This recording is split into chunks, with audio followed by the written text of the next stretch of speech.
the way it is. But the world is changing. Millennials are here. The world's changing all around you. Turn on the news. So, going into my wine tip of the week, I was not going to do a wine tip of the week because I had so much going on. I was planning for my birthday and everything. Like I said, you know, my daughter's father's passing, and so I just had a lot going on, and I wasn't going to do a wine tip of the week. But then I was talking to Jade, who was my partner in crime at one part. She was the other half to this wine snobs thing. And she was like, do decanters. I don't really know too much about decanters. So do decanters. I'm sure a lot of people don't know. So I'm going to do decanters tonight. I'm going to tell you why you would use a decanter, what is a decanter, why you would use it, and like how they work. I think I have a picture too. So, what is a decanter? A decanter is either a glass or crystal structure that you pour your wine into, and it allows for your wine to aerate. What aerate means, it allows for your wine to get oxygen. Why would you want your wine to get oxygen? That leads me into why you would use it. Red wines tend to do better, taste better with oxygen, and even smell better. The oxygen allows the flavors and the aromas to open up, so you can get a good smell, a good taste with red wine. Also, very young red wines can be what's called tight, and that means that you can't smell all the flavors all the aromas, or taste all the flavors, because it's not enough air in it. So you would air it out so that it could get that the boldness, and you'll have the boldness and be able to smell, taste it. And the second reason why you may use it is sediment.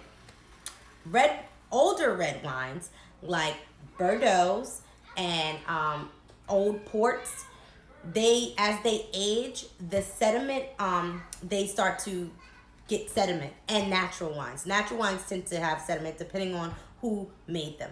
So, and what sediment basically is, it's kind of like pulp in orange juice. And with that said, some people like pulp, some people don't. I'm not a pulp girl. I don't mind a little sediment in my wine, but if it's filled with it, no, I can't do it. I'm a texture eater. That won't be good for me. But if there's a little bit in it, I can deal with it. Now, what you'll do is, if a wine has sediment, settles at the bottom. So if your wine has sediment in it, you'll pour it into the decanter, but you want to make sure you pour it slow. You don't want to just dump it in there, because if you do that, then you just defeated the whole point.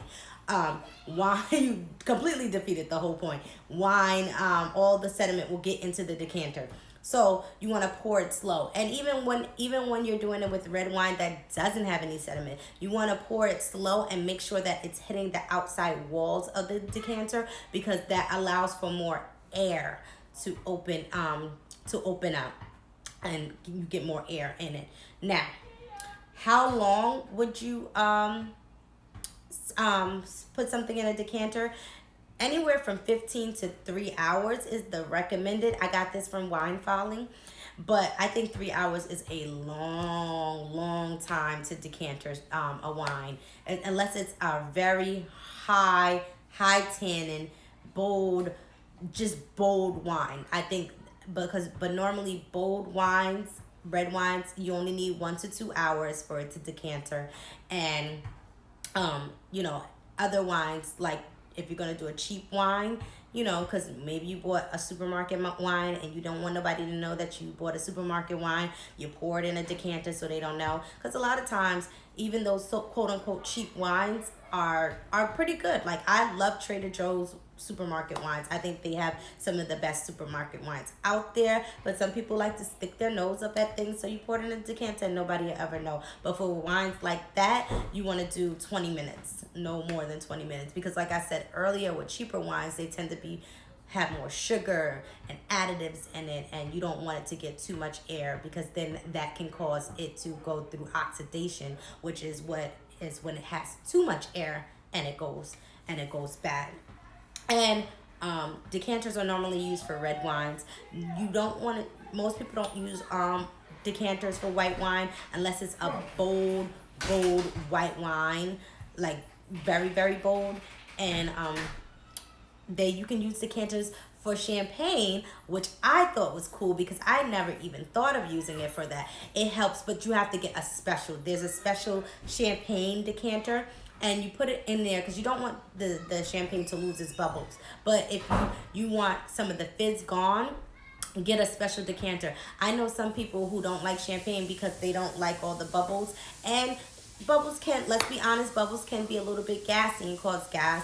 So you want to cut that down some, just get a decanter. And I thought that was great. So, red wines and champagne. I personally don't use decanters because I drink more white wine than red. And then when I do drink reds, I tend to go for a lighter body, like a Pinot Noir.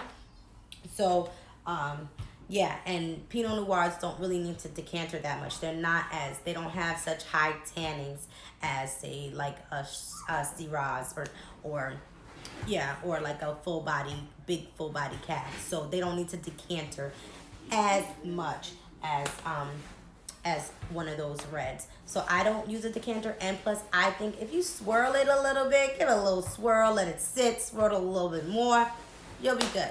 That's what I believe. But I'm definitely interested in that champagne decanter. Definitely interested in that champagne decanter. And I might get one. Maybe I'll get one just so that when my guests don't care as long as they're drinking. My guests just like to drink. And they know that if I give them something, it's going to be good. So it doesn't matter. Like my best friend, I can give him anything and he'll know that it's good. He won't even care where it's from. So that was my wine tip of the week. Before I get into the tasting,